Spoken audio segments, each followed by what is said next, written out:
कैसन जीत है सीता? कबो हार खातिर, कबो सिकड़ी खातिर, कबो झुमका खातिर मुंह फुला के बैठा रहलू हा। और आज तो हद हो गए। तू हमार दूसर शादी खातिर मुंह फुला के बैठल बाड़ू। छे, एक बात कान खोल कर सुन ला सीता, हम के केहू के उतरन मत बनाबा। ऐसन का बात बा कि तू ऐसे मुंह फुला के बैठल बाड़ू और ऐसे जीत में अड़ल बाड़ू? हमार कुछ मजबूरी बा, हम बता ना सके नहीं। ऐसन का मजबूरी बा कहते हमनी के ना बता सके? कौन ऐसन मजबूरी बा बेटी जे तू अपना पति से ना बता सकेलू? अरे पति के ना बता सकेलू? इनके तो हर बाप बड़े, इनके तो बता सकेलू। अगर इनके भी ना बता सकेलू तो हम तो हर महतारी बानी, हमके तो बता सकेलू तू। अरे कौनो मजबूरी नहीं कर, सब नाटक बैक कर। देखी समझी जी, कबो भी हम एकर फोन करके नैहरे में बुराई नहीं खे कहनी, बाकी रोज हमारे साथे ऐसे ही छछनानी। हाँ हाँ हाँ, हम हाई छछनाई, हम हाई बदतमीज और हम हाई लड़ाकू। देख ली।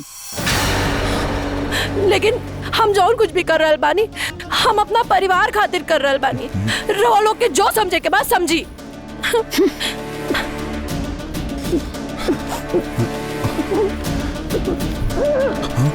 सीता, सीता,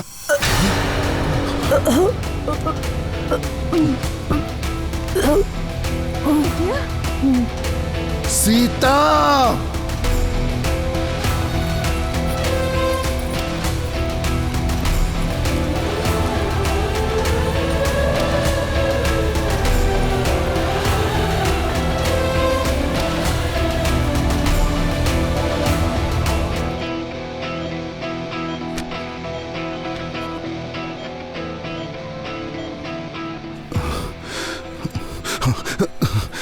का भाई डॉक्टर साहबा सीता के? देखिए, उनको ब्लड कैंसर है।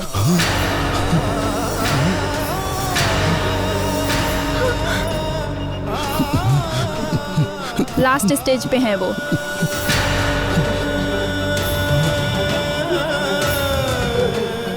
ज्यादा दिन नहीं है उनके पास। उनकी जो भी इच्छाएं हैं उसे पूरी कीजिए, बाकी आप लोग जाके मिल सकते हैं।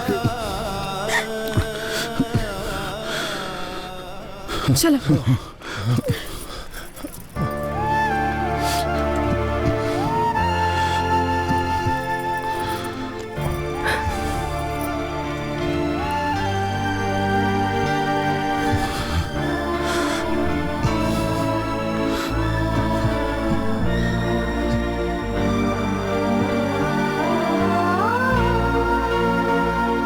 तू चिंता मत कर सीता, तू जल्दी ठीक हो जेबू। हम बनी ना।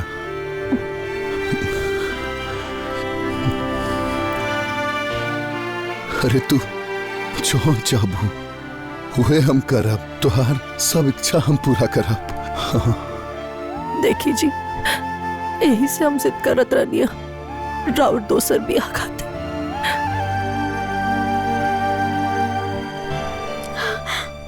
कैसे हो करके हम सांस जोड़ जोड़ कर अपना जिंदगी जी रहे बानी। यही से हम चाहता नहीं कि रउआ मीरा से दोसर बियाह कर ली। मीरा हमार सहेली बिया, और सहेली तो बहन जैसी होली ना। ए जी, काल के हमके कुछ हो जाए तो हमार लइका लोग अनाथ ना होई। ऐसे एगो विधवा के घर परिवार बाल बच्चा मिल जाए और हमार लइकन लोगन के माई, फिर हम सुकून से ये दुनिया छोड़ सकब। बहुत सही कह दिया, हम एकरा बात से सहमत हई।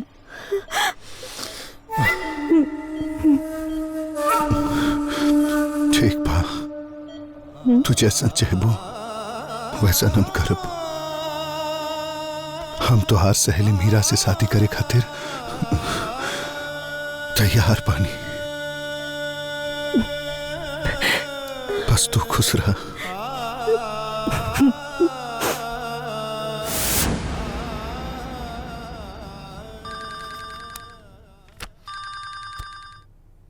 हाँ सीता, मान गई नहीं हम तोरा की। कॉलेज के ड्रामेबाज लड़की के ड्रामा ससुराल में भी काम आ गई। तू तो एक नंबर की एक्टिंग बाज निकल लू। ड्रामाबाज तो बचपने से बानी, बाकी का वो घमंड न कहीं। लेकिन मानिक पड़ी तो हार्ट डॉक्टर है के कौन नकली कैंसर की रिपोर्ट बनौलो सा केहू के तनिको शौक न भई। अच्छा एक बात बता वसीता, तोहरा मुंह से खून आइल कैसे? अरे मीरा, हमार दिमाग ना आइडिया का खजाना। वो जो खाना में रंगवा ना डालल जाला, वो मुंह में भर लेनी, पानी पी लेनी और भोग देनी, फेंक देनी। अरे बाकी तू ये सब पंचायत छोड़ा, तू बस जल्दी से इजा दुल्हन बन के आए के तैयारी कर ला। हाँ? तू जल्दी जल्दी आके अपनी घर परिवार संभाला और हम जाके तुहार बंगला गाड़ी संभाला। चलो अभी रखा तानी, बाय।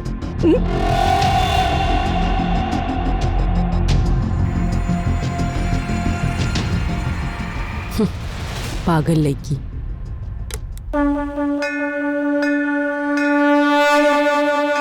मीरा, ये हवे हमार शादी के जोड़ा, हमार उतरन, और हम चाहता नहीं कि तू इहे पहन करके हमार पति से बियाह करा। हाँ?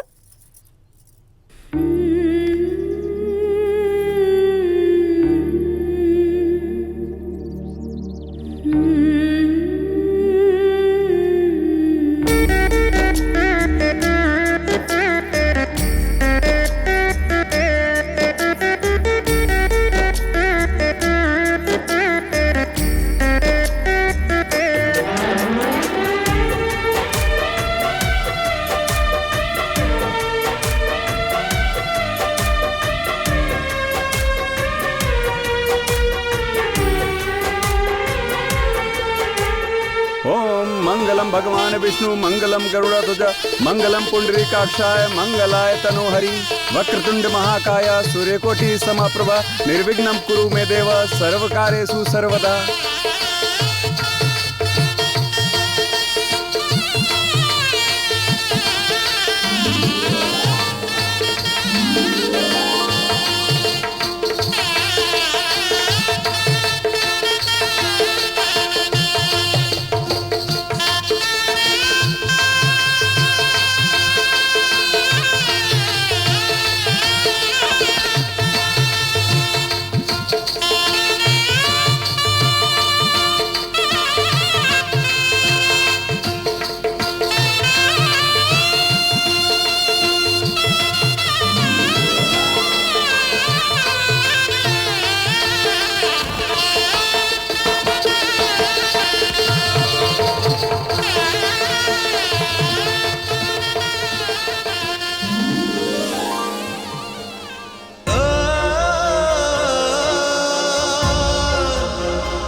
भगवान विष्णु मंगलम गरुड़ध्वज मंगलम पुंडरीकाक्षाय मंगलाय तनोहरि वक्रतुंड महाकाय सूर्यकोटि समप्रभा निर्विघ्नं कुरु मे देव सर्वकार्येषु सर्वदा।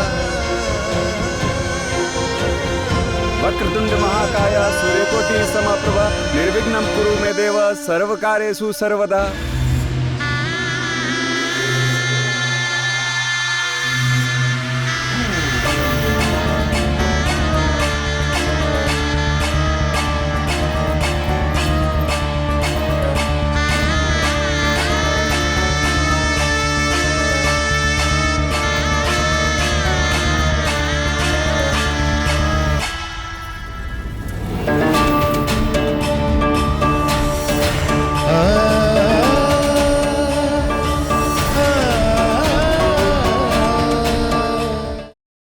पूरा फिल्म देखे खातिर अभी डाउनलोड करी दंगल प्ले ऐप।